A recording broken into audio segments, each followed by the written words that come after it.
오늘 저희에게 주신 이 말씀을 통해서 저와 여러분이 오늘 예배에 대한 또 교회에 대한 하나님의 뜻을 다시 발견하는 시간이 되기를 간절히 바랍니다. 여러분, 오늘도 함께 예배드리지 못하는 이 상황이 너무나 안타깝고, 그리고 가정에서 예배드리는 것을 우리가 정말 하나님 앞에서 얼마나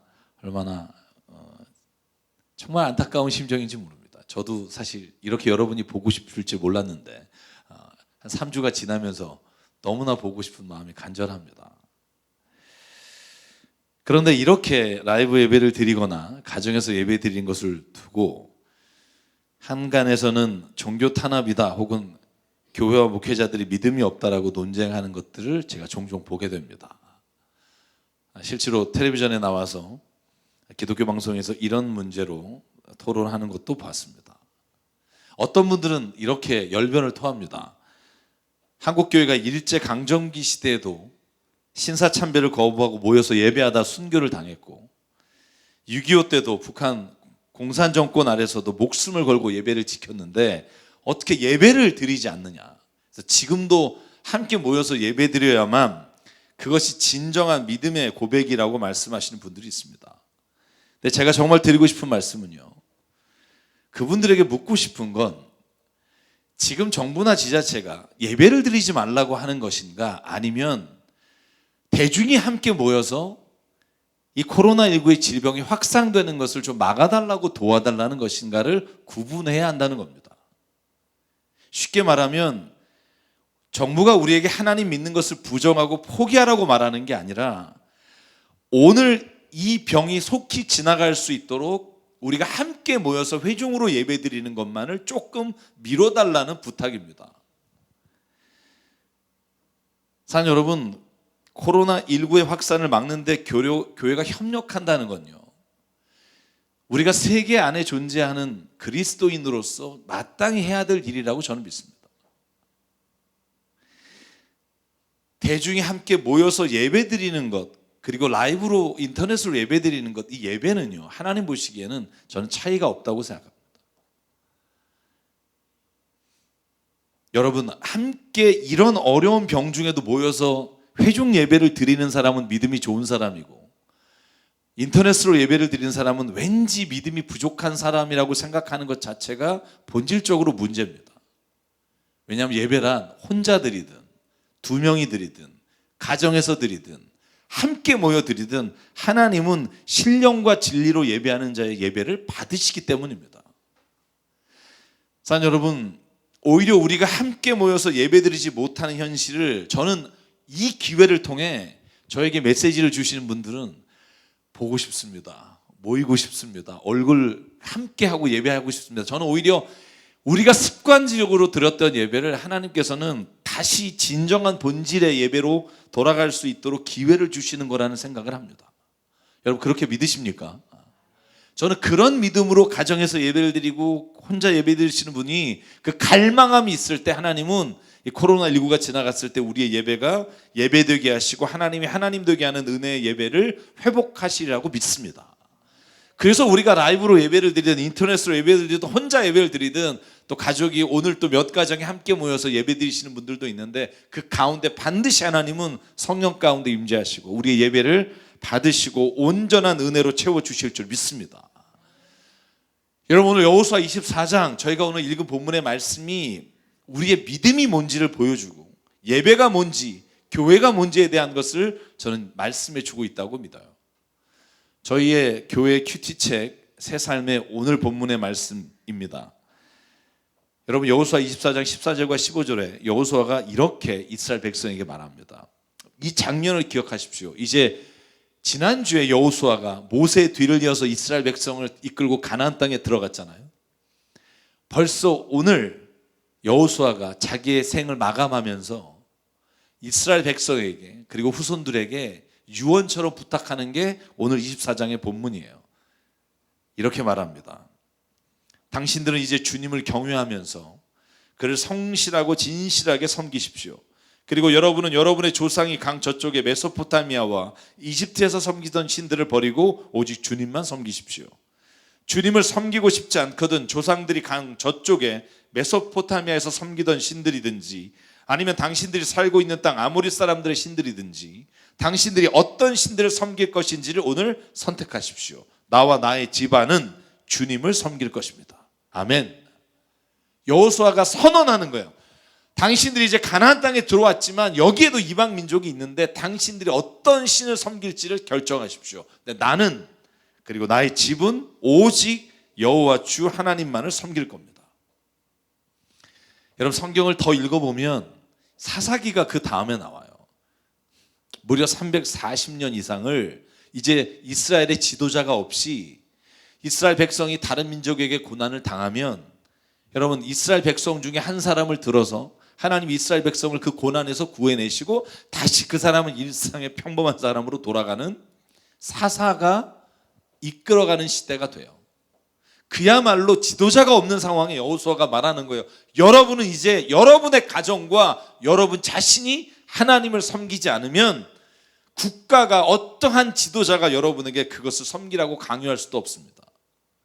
그러므로 여러분과 여러분의 집이 이제는 하나님을 섬기겠다고 결단하십시오. 여러분 그때 24장 16절과 17절에 백성들이 이렇게 대답합니다. 백성들이 대답하였다. 주님을 저버리고 다른 신들을 섬기는 일은 우리가 절대로 하지 않겠습니다. 주 우리 하나님이 친히 우리와 우리 조상을 이집트 땅 종 되었던 집에서 이끌어내시고 우리가 보는 앞에서 큰 기적을 일으키셨습니다. 또 우리가 이리로 오는 동안에 줄곧 우리를 지켜주셨고 우리가 여러 민족들 사이에 뚫고 지나오는 동안에 우리를 지켜주셨습니다. 이스라엘 백성이 대답합니다. 우리도 절대로 주 여호와 하나님 외에 다른 어떤 것도 섬기지 않겠습니다. 여러분, 제가 여러분에게 여쭙겠습니다. 기독교 신앙이 뭘까요?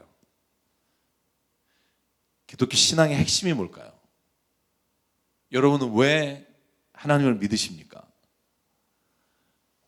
전 오늘 여호수아의 말씀을 통해 우리가 그것에 대한 본질을 정확하게 알아야 된다고 생각해요. 왜 우리가 하나님을 믿습니까? 하나님이 우리의 삶의 주인이시기 때문이에요. 우리를 창조하시고 우리가 세상에서 섬길 유일한 분이기 때문이에요. 여러분, 우리가 하나님을 믿는다고 하면서도 내 개인의 욕심, 돈의 노예, 세상의 소리에 귀를 기울이고 그걸 내가 섬기고 산다면 여러분은 하나님을 섬기는 게 아닙니다. 저도 마찬가지입니다. 우리가 오직 귀를 기울이고 그 말씀을 청종하고 섬기고 살아갈 유일한 분, 그분이 하나님이십니다. 이 고백이 저는 기독교 신앙이라고 믿어요. 그 하나님이 이 땅에 오신 예수 그리스도와 성령 안에서 우리가 하나 되게 하시는 그 은혜를 체험하고 사는 거, 그게 신앙이에요. 여러분, 그런데 우리도요, 오늘 마치 이스라엘 백성이 겪었던 똑같은 길을 걸어가요. 그게 뭐냐면 눈에 보이는 것을 하나님인 것처럼 여기려고 하는 유혹을 받아요. 여러분, 제가 예를 들어 볼까요? 교회 잘 다니는 사람, 헌금 많이 하는 사람, 성경 많이 읽은 사람, 우리가 말할 때마다 종교적인 용어를 구사하는 사람, 예를 들어서 주님의 은혜입니다, 할렐루야, 예수 천당 불신지요, 성령 충만, 이런 말을 하는 사람을 우리가 신앙이 좋은 사람이라고 말할 때가 많아요. 성경은요, 그렇게 말한 적이 없어요.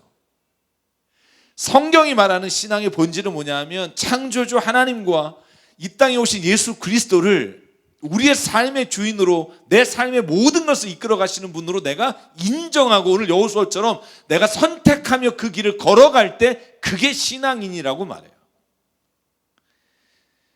세상의 어떤 가치보다 하나님의 말씀이 가장 귀하다고 그분을 섬기며 사는 삶, 이게 믿음이라는 거예요. 여러분, 물론 그리스도인은 교회를 다니고요, 말씀도 귀하게 여기고 헌금도 하고 세상을 섬기고 찬양을 주님 앞에 올려드립니다. 그러나 그건 신앙의 본질은 아니라고요. 신앙의 본질은 살아계신 하나님이 우리의 모든 삶의 주인이심을 고백하는 게 믿음이에요. 여러분, 이 믿음이 저와 여러분에게 있기를 주의 이름으로 축원합니다. 성경을 많이 알고 있느냐, 아니면 우리가 정말로 교회를 열심히 나오느냐는 신앙의 본질적인 문제가 아니라 신앙 있는 사람들이 행해야 되는 신앙에 있어서 필요한 일일 거라고 저는 생각해요. 그래서 살아계신 하나님을 믿으십니까? 저는 이 고백을 저와 여러분이 매일 자신에게 물어야 된다. 오늘 하나님의 살아계심을 믿으십니까? 여러분, 이 믿음이 없이 여러분이 교회 나와 예비된다면 그건요, 가증스러운 종교 행위에 불과하다고요. 다른 사람에게 보이기 위한 것일 수도 있다고요. 아무리 세상에서 많은 이득을 취할 수 있다 해도 하나님이 하시지 말라고 하면 거짓과 탐욕을 버리고 주님이 원하는 일을 걸어가겠습니다 라는 게 신앙이고요. 타인을 내 욕망의 대상으로 보는 게 아니라 하나님의 형상을 가진 사람으로 바라보며 그 사람의 필요가 내 안에 하나님의 은혜로 사무치는 거, 저는 이게 믿음이라고 생각해요. 그리스도 예수의 십자가의 은혜를 믿고 나도 세상에서 그 말씀대로 살아가기를 원하는 사람, 저는 그 사람이 그리스도인이라고 생각해요. 입으로는 하나님 예수님을 부르짖지만 하나님의 존재를 확신하고 믿음 가운데 걸어가거나 그러지 못한다면 그 사람은 저는 오히려 신앙이 부족한 사람이라고 생각해요. 여러분, 교회를 세상에서 제일 사랑하는 것처럼 막 그렇게 말하지만 이웃의 아픔과 어려움을 외면하고 사랑하지 않는 사람, 저는 그 사람은 기독교 본질적으로 보면 기독교 신앙인에서 멀어진 사람이에요. 성경 말씀을 줄줄이 외우지만 정말 하나님이 원하시는 것 또한 관심이 없고 자기가 오로지 알고 있는 그 성경을 말하기 위해서 여러분 교회에 나오거나 믿음 생활을 한다면 여러분 그 사람은 종교인이지 그리스도인이 아니라고요. 여러분 다른 종교에도 경전 외우는 사람이 얼마나 많은데요. 여러분 유대인들은요 줄줄줄줄 성경을 꽤 뚫어요. 그런데 하나님이 가증스럽고 역겹다고 말하세요. 왜? 성경을 외우는 것이 그분들에게는 자기의 자랑거리이기 때문입니다. 사랑하는 여러분, 저는 오늘 저와 여러분이 기독교 생활에서 종교 생활과 신앙 생활을 구분할 수 있는 눈이 있기를 원해요. 종교 생활과 기독교 신앙 생활은 본질적으로 다릅니다. 그래야만 예수의 다음과 같은 말씀들을 이해할 수 있어요. 만약에 이 둘을 구분하지 못하면 절대로 예수의 이 말을 이해하지 못하고 여러분과 저는 신앙생활을 할 거예요. 마태복음 7장, 나더러 주님 주님 하는 사람이라고 해서 다 하늘나라에 들어가는 것이 아니다. 하늘에 계신 내 아버지 뜻을 행하는 사람이라야 들어갈 수 있다. 22절 23절 같이 한번 읽어볼까요? 시작. 그날에 많은 사람이 나에게 말하기를 주님 주님 우리가 주님의 이름으로 예언을 하고 주님의 이름으로 귀신을 쫓아내고 또 주님의 이름으로 많은 기적을 행하지 않았습니까? 할 것이다. 그때 내가 그들에게 분명히 말할 것이다. 나는 너희를 도무지 알지 못한다. 불법을 행하는 자들아 내게서 물러가라. 여러분 지금 예수 앞에 나온 사람은 자기의 종교 행위를 자랑해요. 내가 예수의 이름으로 귀신도 쫓고 예언도 하고. 예수님은 본질적으로 말하는 게 뭐냐면 그래서 너는 그 사랑을 세상 가운데 실천하고 살고 있니? 그 사랑이 너의 마음이 주장함으로 말미암아 너의 주변에 있는 모든 사람이 그 사랑에 붙잡힌 바 되어 살고 있니? 이걸 물으시는 거예요. 여러분 마태복음 25장 44절 보실래요? 마지막 심판대 앞에 사람들이 황당하게 예수께 물어요. 예수께서 내가 헐벗을 때 네가 나를 언제 입혀준 적 있니? 배고플 때 먹여준 적 있니? 감옥에 올 때 나를 찾아온 적 있니? 그랬더니 44절에 말합니다. 그때 그들도 이렇게 말할 것이다. 주님, 우리가 언제 주님께서 굶으셨을 때, 목마르신 것이나 나그네 되신 것이나 헐벗으신 것이나 병들었을 때, 감옥에 갇힌 것을 보고도 돌보아 드리지 않은 적이 있습니까? 제가 예수님이라면 그렇게 안 했을 리가 없다고 말하죠. 여러분 그때 예수님 뭐라고 말해요? 그때 임금이 그들에게 대답하기를, 마지막 보좌에 앉는 심판하시는 분이 말하기를, 내가 진정으로 너에게 말한다. 여기 사람들 가운데 지극히 보잘것없는 사람 하나에게 하지 않은 것이 곧 내게 하지 않은 것이다. 여러분 이 말을 이해할 수 있으세요? 교회 열심히 나오고 종교생활 열심히 한 사람이 구원받는다고 생각하면 종교 행위를 열심히 한 사람이라 주의 그 사랑에 감격해서 그 사랑이 우리를 이끌어가는 사람, 저는 그 사람이 그리스도인이라고 믿어요. 여호수아는요 딱 하나만을 말해요. 우리 집은 하나님을 섬길 것이다. 성전에서 예배를 드린다거나 우리가 어떤 종교적인 행위를 하는 것을 말하지 않아요. 하나님의 살아계심을 믿고 그분의 살아계심 앞에 살아가길 원합니다. 그리고 그분이 말씀하시는 것을 내가 세상 가운데 실천하고 살길 원합니다. 여러분 이 믿음이 우리 안에 온전하지 않으면 다른 모든 행위는 그저 종교 행위에 불과하다고요. 그리스도인이 하나님의 말씀을 따라 사는 삶이 아니라고요. 제가 지난 금요일 아침에 저희 교회가 대구에 있는 5교회를 섬기겠다고 이제 결정하고 아침에 출근했는데 교회에 나왔는데 택배가 와 있는 거예요. 박스가. 열어봤더니 마스크가 막 36개가 들어있어요. 그래서 제가 잠깐 헷갈렸어요. 아, 내가 인터넷으로 주문을 했는데 이제 왔나 보다. 주문을 안 한 것 같기도 한데 계속 주문하려고 노력했었으니까 혹시 내가 눌렀나? 그리고선 마스크를 이렇게 해봤는데요. 여러분, 근데 그 마스크가 겉에 이렇게 써 있는 거예요. 관악구라고 써 있고 그리고 비매품이라고 써 있는 거예요. 그래서 비매품을 샀을 리가 없잖아요. 그랬더니 다 마스크를 꺼냈더니 밑에 A4 한 장 편지가 들어있어요. 제가 우리 운영위원분들에게는 올려드렸습니다만 제가 오늘 그 편지를 좀 읽을게요. 정기철 목사님께 드립니다. 샬롬, 패친이자 강남 새사람교회 성경 꿰뚫어 읽기 강의를 통해 가끔 은혜와 확신받는 크리스천입니다. 며칠 전에 교회에서 예배도 드리지 못하고 텅 빈 허전함에 고린도전서 13장을 암송하면서 어떤 확신에 목말라 있을 때 목사님 교회 사이트를 살펴보고 주보를 보았습니다. 어쩌면 주님께서 한꺼번에 제게 답을 몰아주시는지 여호수아 1장 8정도 암송하던 중에 아마 그 말씀을 들으신 것 같아요. 그리고 이렇게 써 있었어요. 목사님, 이 마스크는 제가 한부모 가장이라 저의 아들 앞으로 주민센터에서 급히 주셨는데 저와 아들은 세척하며 사용하는지라 많이 필요 없습니다. 목사님께서 잘 사용해 주실 수 있으니 그저 감사드립니다. 그리고 본인에게 나온 마스크 36개를 보내주셨어요. 제가 이 편지를 읽으면서 사실 이렇게 눈물이 났어요.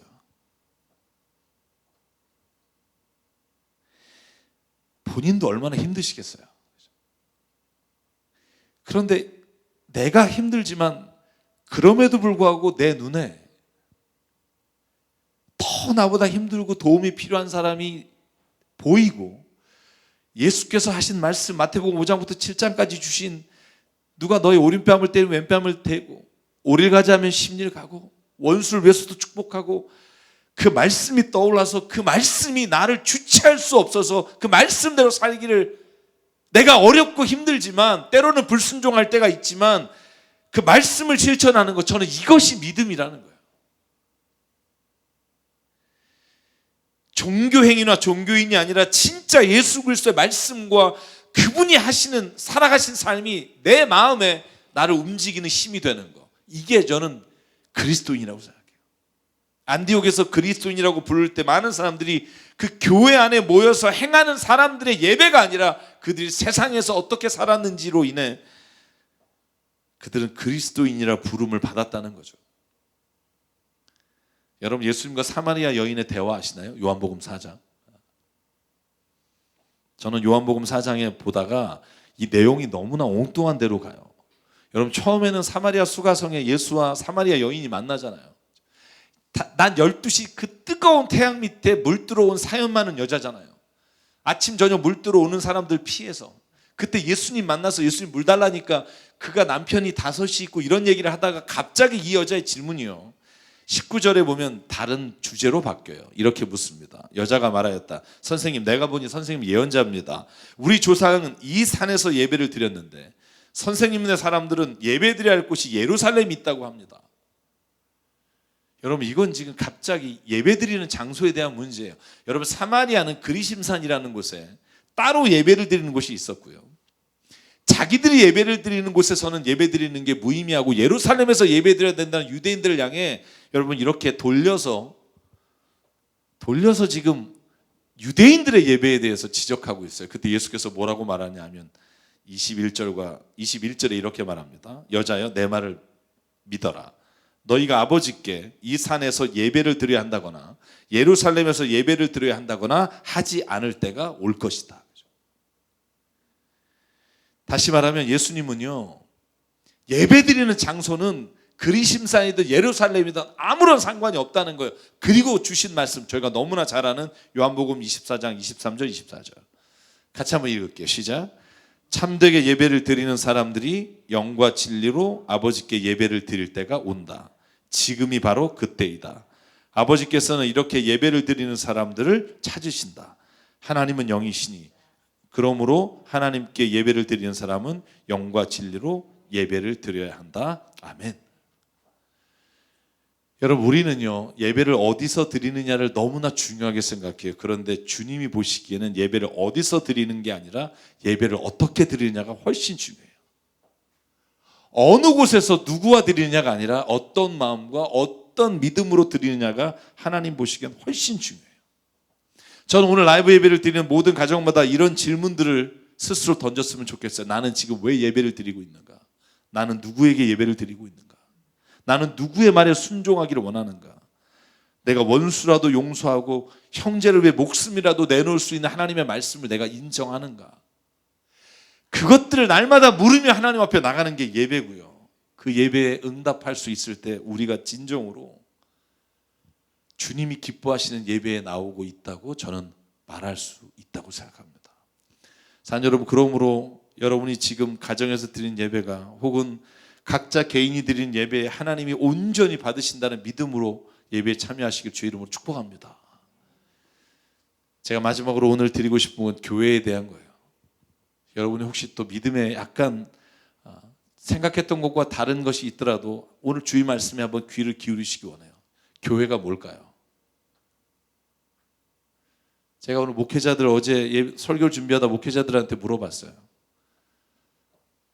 다행히 저희가 가지고 있는 신학적인 생각들이 다 같아서 제가 좀 안심하고 말씀을 나눠요. 우리는 솔로몬이 성전을 건축하고 역대하 6장에 기도하는 장면을 보면서 성전에 하나님의 임재하심에 대한 그 확신이 지나치게 다른 데로 너무나 지나치게 흘러가고 있다는 거예요. 여러분, 역대하 6장에 솔로몬이 성전을 건축하고 너무나 기뻐서 이렇게 하나님 앞에 말해요. 1절. 주님께서는 캄캄한 구름 속에 계시겠다고 말씀하셨습니다. 이제 주님께서 계시라고 내가 이 웅장한 집을 지었습니다. 이 집은 주님께서 영원히 계실 곳입니다. 솔로몬이 성전 짓고 하나님 앞에 이렇게 고백해요. 영원히 하나님 여기 계실 곳입니다. 그리고 6장 20절에 21절 하나님께 이렇게 간구합니다. 주님, 낮이나 밤이나 눈을 뜨시고 이 성전을 살펴주십시오. 이곳은 주님께서 주님의 이름을 두시겠다고 말씀하는 곳입니다. 주님의 종이 이곳에서 바라보며 기도할 때 이 종의 기도를 들어주십시오. 그리고 주님의 종이 나와 주님의 백성 이스라엘이 이곳을 바라보며 기도할 때 그 기도를 들어주십시오. 주님께서 계신 곳 하늘에서 들으시고 들으신 대로 용서해 주십시오. 여러분, 그때 하나님이 이렇게 약속해요. 16절 7장이에요. 그 다음 장 넘어가면 내가 이제 내 이름이 이 성전에 길이길이 머물게 하려고 이 성전을 선택하여 거룩하게 하였으니 내 눈길과 마음이 항상 이곳에 있을 것이다. 여러분, 여기까지만 성경을 읽으면 성전에 하나님이 거하신다고 생각해요. 그리고 어떤 착각을 하냐면 하나님이 교회에 계시기 때문에 하나님 만나러 교회에 와서 예배 드린다고 생각해요. 이거 정말 잘못된 신앙이에요. 교회 안에 하나님이 계신 게 아닙니다. 하나님이 뭐라고 말씀하시냐면 역대하 7장 19절 20절. 그러나 너희가 마음이 변하여 내가 너에게 일러준 나의 율례와 계명을 버리고 다른 신들을 섬겨 숭배하면 비록 내가 이 땅을 너에게 주었지만 내가 너희를 여기에서 뿌리째 뽑아버리고 비록 내가 내 이름을 위하여 이 성전을 거룩하게 구별하였지만 이 성전도 내가 버리겠다. 그러면 너희는 이 모든 민족 사이에서 한낱 속담거리가 되고 웃음거리가 되고 말 것이다. 그리고 이 일이 언제 일어나요? 마태복음 27장. 예수께서 십자가에 달리셨을 때 성전 휘장이 찢어지며 예루살렘 성전이 완전히 파괴되며 성전을 더 이상 하나님의 거하시는 곳이라 부르지 않아요.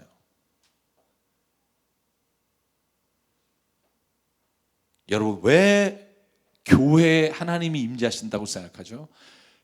하나님이 임재하시는 그리스도인 교회가 모이기 때문이에요. 이 건물 안에 하나님 계시기 때문에 하나님 만나러 오는 게 아니라 그리스도를, 하나님을 구주로 섬기는 우리가 모이는 곳이 바로 하나님이 임재하시는 곳이고, 이 건물은 우리가 모이기 위해 필요한 것이지 하나님의 임재하는 것이 아니에요.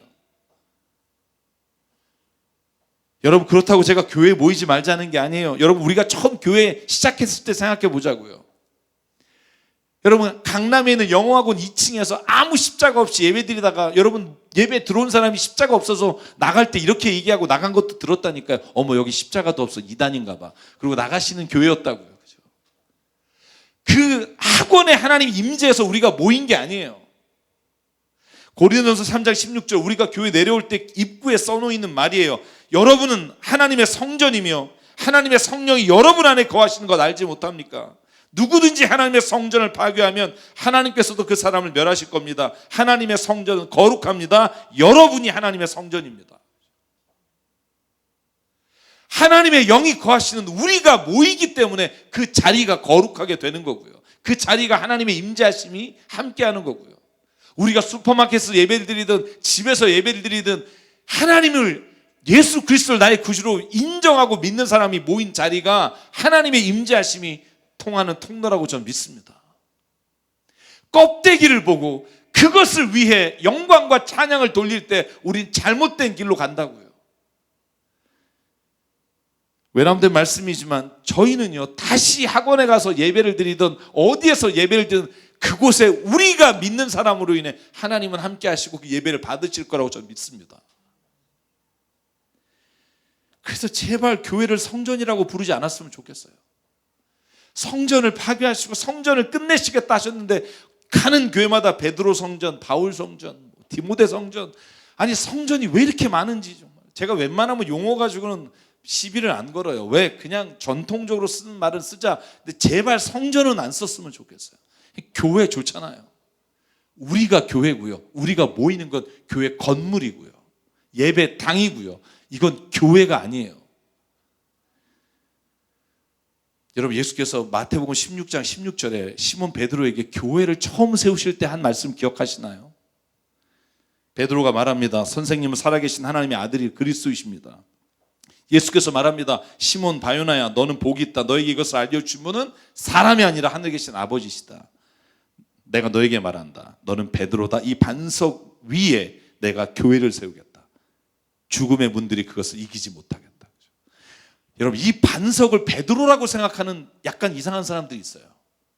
그러면 이 다음 절이 이해할 수가 없어요. 왜? 베드로에게 사탄아 네 뒤로 물러가라고 말씀하시는 게 요 바로 다음 절이거든요. 이 반석은요, 이 믿음의 고백이에요. 주는 그리스도시요 살아계신 하나님의 아들이십니다. 이 고백 위에 교회는 세워지고 그 고백하는 자가 여러분 우리 각자 개인의 입술로 하나님 앞에 고백하는 곳에 교회가 세워지는 줄 믿습니다. 여러분, 다시 한번 우리가 외쳐봅시다. 나는 교회입니다. 그렇죠? 나는 교회입니다. 그렇죠? 우리 가족이 있다면 옆에 있는 분에게서 당신이 교회입니다. 당신이 교회입니다. 만약에 이 교회 건물 안에 주는 그리스도시여 살아계신 하나님의 아들이십니다라는 고백이 없다면 여기는 교회 예배가 아니라고요. 건물은 의미가 없어요. 그러면 왜 모여서 예배당에서 예배드립니까? 제가 한마디로 정리할게요. 우리 각자의 교회가 모여서 예배할 장소가 필요하기 때문이에요.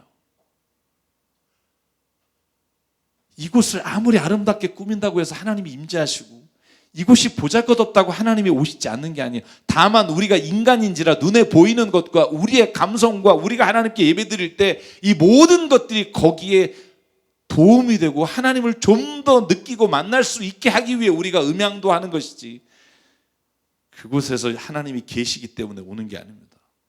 여러분, 사도행전 2장에 보면 교인들이 왜 모였는 줄 아세요? 여러분, 모인 장소가 어딘 줄 아세요? 성전이에요. 가정이에요. 본문에 이렇게 돼 있어요. 그리고 날마다 한 마음으로 성전에 열심히 모이고 집집이 돌아가면서 빵을 떼며 순전한 마음으로 기쁘게 음식을 먹고 하나님을 찬양하였다. 그래서 그들은 모든 사람에게 호감을 샀다. 주님께서는 구원받는 사람을 날마다 더해 주셨다. 여러분, 초대교회 그리스도인은요, 성전에서 모이게 되면 모이고요, 가정에서 모이면 모이고요, 회당에서 모이면 모이고요, 그들이 그곳에 있었기 때문에 그곳을 교회라 불렀지. 건물에 하나님이 계시기 때문에 우리가 하나님 만나러 가는 게 아니라고요. 저는 제발 한국교회 우리 그리스도인 우리 모두가 이 고백이 있었으면 좋겠어요. 눈에 보이는 게 아니라 우리의 심령의 할례를 받아 심령의 그리스도가 날마다 살아계신 삶, 그것이 저는 우리 교회가 나가야 될 진짜 예배의 의미며 교회의 의미라고 믿습니다. 사랑 여러분, 그렇다면 건물로서의 교회는 의미가 없느냐? 그건 아니에요. 눈에 보이지 않는 하나님이 모든 곳에 임재하시지만, 특별히 우리의 고백 위에 우리의 심령 안에 거하시지만, 눈에 보이지 않는 하나님을 우리가 섬기며 우리가 모시는 것을, 세상을 섬기며 세상을 향해서 하나님의 일을 감당하지만, 이곳이 마치 하나님이 우리에게 주신 곳으로 여기며 귀하게 여기는 것이지, 여기에만 하나님이 계신다고 하는 의미로 교회를 사랑하고 섬기는 게 아닙니다. 우리가 교회를 사랑하고 섬기자고 말할 때 분명히 기억하십시오. 그건 한 사람을 사랑하고 섬기자는 말이에요. 여러분이 지금 그토록 찾으시는 교회이며, 여러분이 드리는 그 가정에서든 어디서든 여러분이 그 교회로 주님과 함께 예배 드립니다. 저는 오늘 여호수아의 이 고백, 나와 내 집은 오직 여호와만을 섬길 것입니다.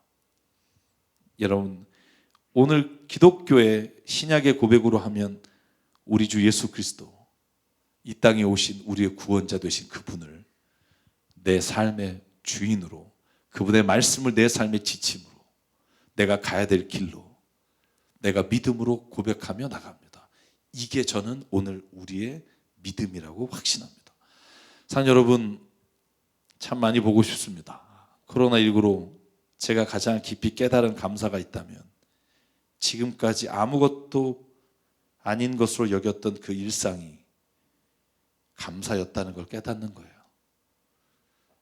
내가 사람들과 만나서 밥을 마음대로 먹었던 거, 예배하며 그 기쁨을 나누고 우리가 함께 식사를 나눴던 거, 장소가 없어서 이 강대상이나 이 공간에서 식사를 나누는 그 불편함도 코로나19로 인해 감사와 그리움이 되는 거, 저는 이게 또한 우리가 이 어려운 때 하나님이 주시는, 우리가 깨닫게 되는 은혜요 감사인 줄 믿습니다. 저는 그 감사를 더 깊이 깨닫고, 또 부르신 모든 삶의 자리에서 예배가 멈추지 않고 어떤 상황에도 예배를 주님께 드리는 저와 여러분이 되길 바랍니다. 그래서 이 찬양을 함께 부르기 원합니다. 가사가 이렇습니다. 따스한 성령님 마음으로 봅니다. 내 몸을 감싸주시는 평안함에 만족을 느낍니다. 부르신 곳에서 나는 예배합니다. 어떤 상황에도 나는 예배합니다. 내가 걸어갈 때 길이 되고 살아갈 때 삶이 되는 그곳에서 예배합니다. 여러분, 어디에 있든지 오늘 여러분이 있는 자리가 교회고요, 여러분이 드리는 그 예배를 하나님은 기뻐 받으시고요, 골방에서 혼자 아무도 없는 곳에서 예배 드릴지라도 주님은 예배자 한 사람을 찾으시고 기뻐하시는 줄 믿고, 이 시간 주님 앞에 찬양으로 고백하겠습니다. 따스한 성령님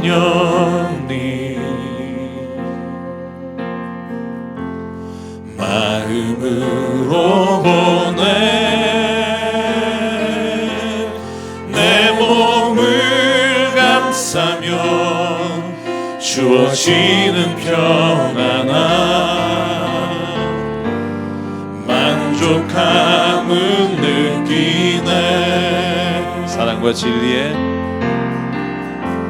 사랑과 진리에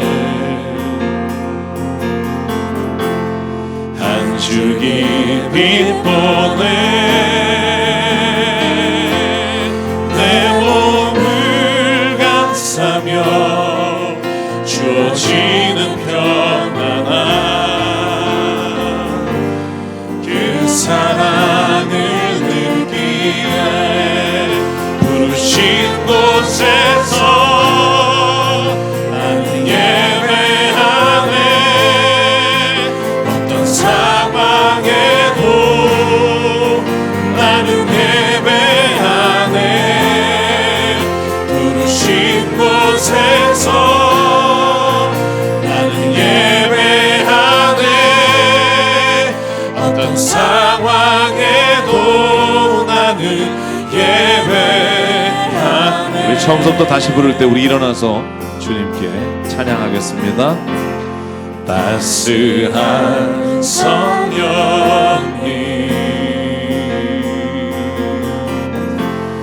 마음으로 보내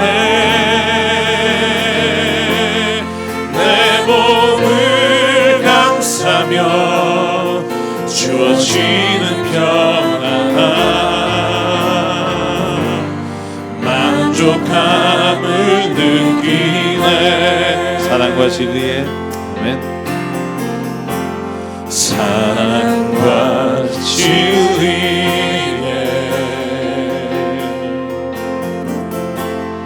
한 줄기 빛 보내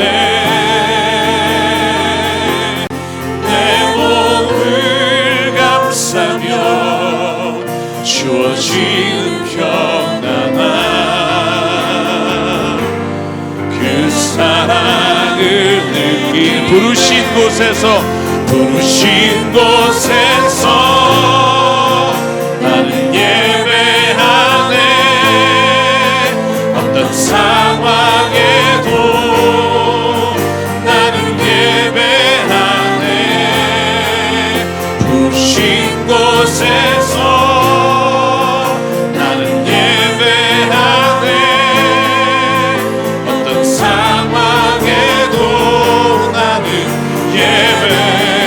내가 걸어갈 때 길이 되고 아멘. 내가 걸어갈 때 길이 되고 살아갈 때 삶이 되는 그곳에서 예배하네. 내가 걸어갈 때 길이 되고 살아갈 때 삶이 되는 그곳에서 예배하네. 부르신 곳에서 나는 예배하네. 어떤 상황에도 나는 예배하네. 부르신 곳에서 나는 예배하네. 어떤 상황에도 나는 예배하네.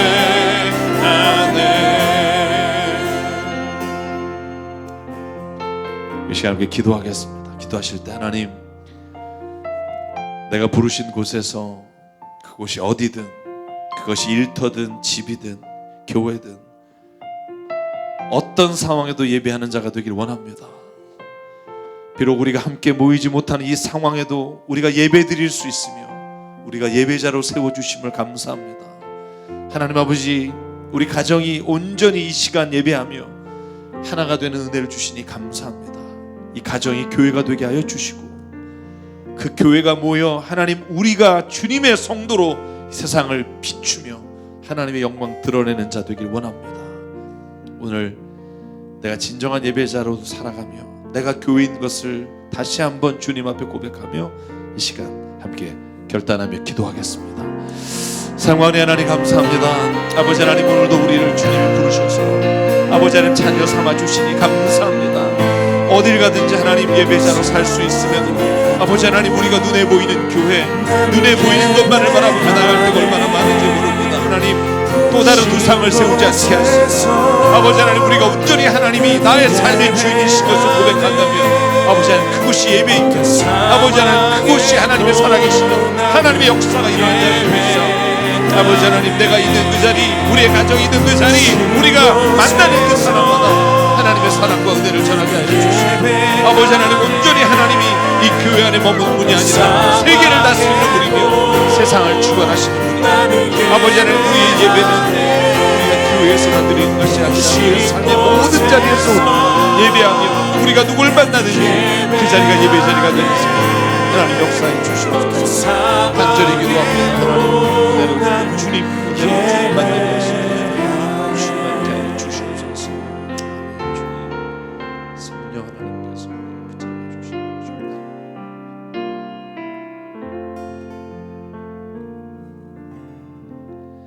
삶과 은혜 하나님, 오늘 우리가 또 3주째 인터넷 예배로 함께합니다. 각 가정마다 하나님 함께 모여 예배하는 기쁨이 다시 회복되게 도와주시고, 각자의 교회가 함께 모여 주님의 아름다운 교회를 세워갈 때 이 땅이 우리를 그리스도인이라 부르며 하나님의 살아계신 곳, 하나님의 말씀대로 살아가는 곳, 예수 그리스도의 말씀이 이루어지는 곳이 하나님의 나라가 이루어지는 것, 천국인 것을 볼 수 있게 하나님 우리 그리스도인의 삶을 이 기간 동안 더욱더 하나님의 말씀 안에 붙잡아 주시고 하나님의 역사를 이루어가는 귀한 한 심령이 되도록 은혜 내려 주시옵소서. 간절히 기도합니다. 내가 교회입니다. 하나님, 내가 가는 곳에 하나님께서 동행하시는 곳, 그리고 주님을 높여드린 자리가 예배입니다. 아버지 하나님, 이것을 잊지 않게 하시고 그것을 위해 부르심받은 우리의 삶을 주께서 매일매일 동행하시고 인도하여 주시옵소서. 코로나19로 인해 하나님 많은 사람들이 미래를 걱정하며 염려와 근심 가운데 있습니다. 주님, 교회가 이때 세상 모든 곳에 빛이 되게 하시며 힘든 자리마다 찾아가 하나님의 사랑을 전하는 일에 쓰임받게 하시고 그 일을 위해 다시 한번 교회가 일어날 수 있게 주여 은혜 내려 주시옵소서. 오늘 우리가 주님께로부터 받은 생명과 시간과 달란트와 모든 물질이 주님의 것임을 고백하며 이 시간 예물로 드리며 우리의 자신을 주님께 드립니다. 하나님의 나라와 하나님의 뜻을 위해 사용해 주시옵소서.